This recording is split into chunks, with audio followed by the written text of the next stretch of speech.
Sorry about that. It cuts me off at 10 minutes, and so I apologize and try and fit it in 10 minutes.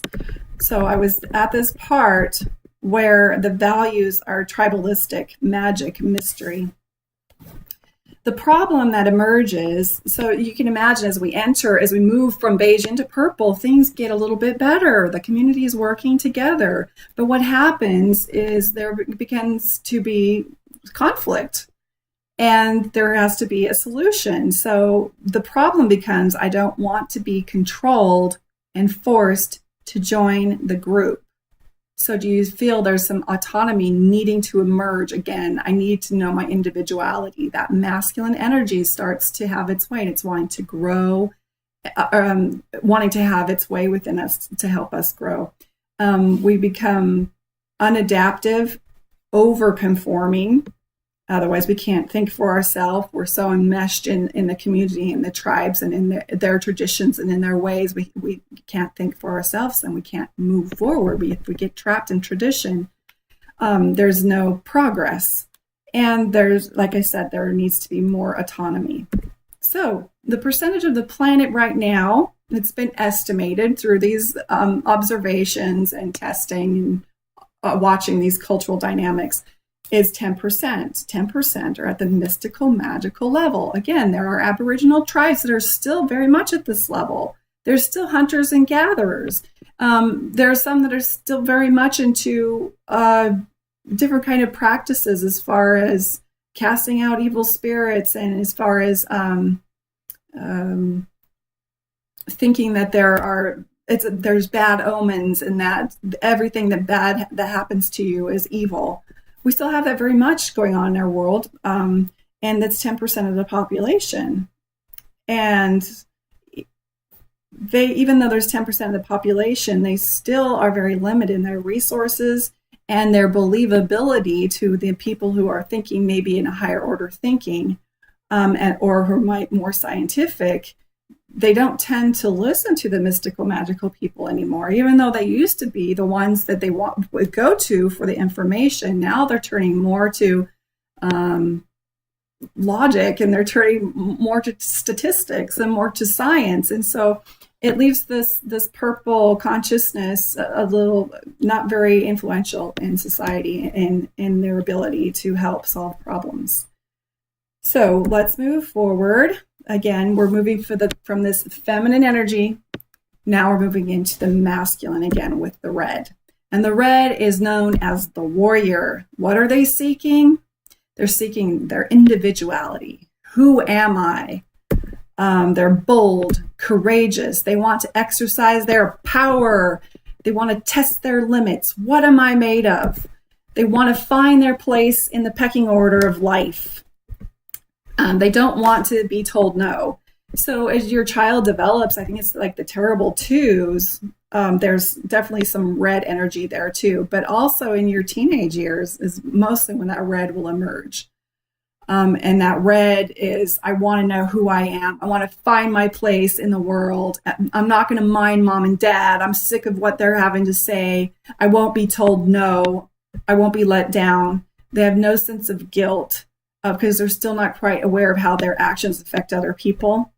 They do what they want when they want to do it. So it does kind of sound like a teenager, huh?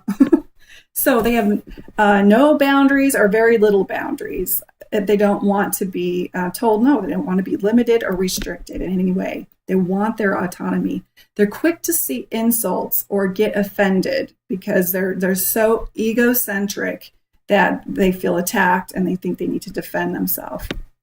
So a red person who is at a red level of consciousness thinks that everyone is out to get them. So they have like this persecution complex where if people don't agree with me, then I'm going to, they just don't like me. So you can see this attitude, and a lot of teenagers will develop this attitude that my teacher doesn't like me.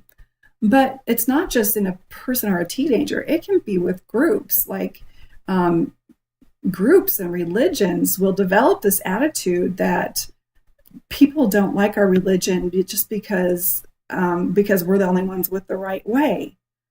And they think that any kind of persecution is because everyone's out to get them.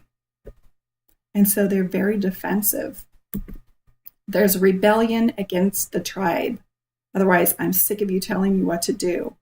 That autonomy kind of trumps the authority of the tribe.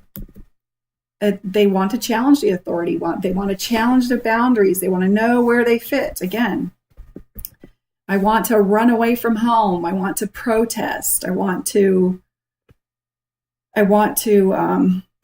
see what I'm made of. Every man for himself. That's their motto. They want to conquer kingdoms or seek land and power. So if you look at our history, that's when we had the conquests, and we're dominating people, and we're killing kingdoms, and we're taking over kingdoms, and it's a lot of bloody horror on the earth.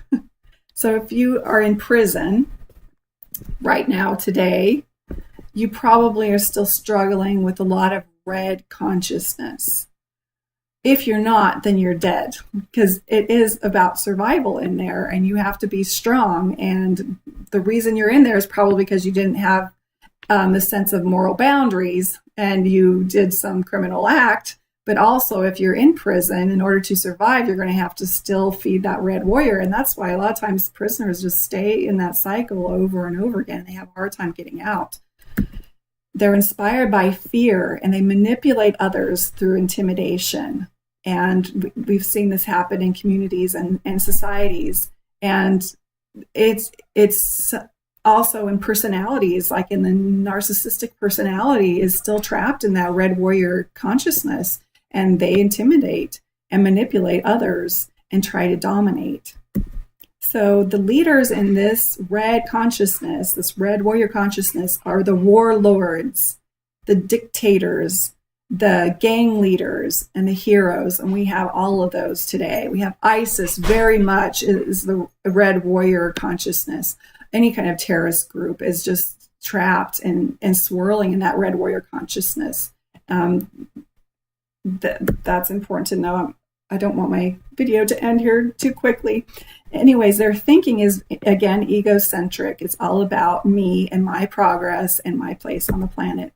Their values are power, exploitation. They don't take care of the world's resources. They have no responsibility for the earth. They just want power, and they want to dominate. And so there's some of that even in our presidency right now, where we want to be the best country, and we want to dominate, and we want to part of making America great again is dominating everybody else. And so it's kind of interesting. But the problems that happen with this red warrior level of consciousness are obvious. At least we have our autonomy, right? But now we're creating chaos and criminality and instability and a lack of purpose other than to conquer. Our only purpose is to conquer.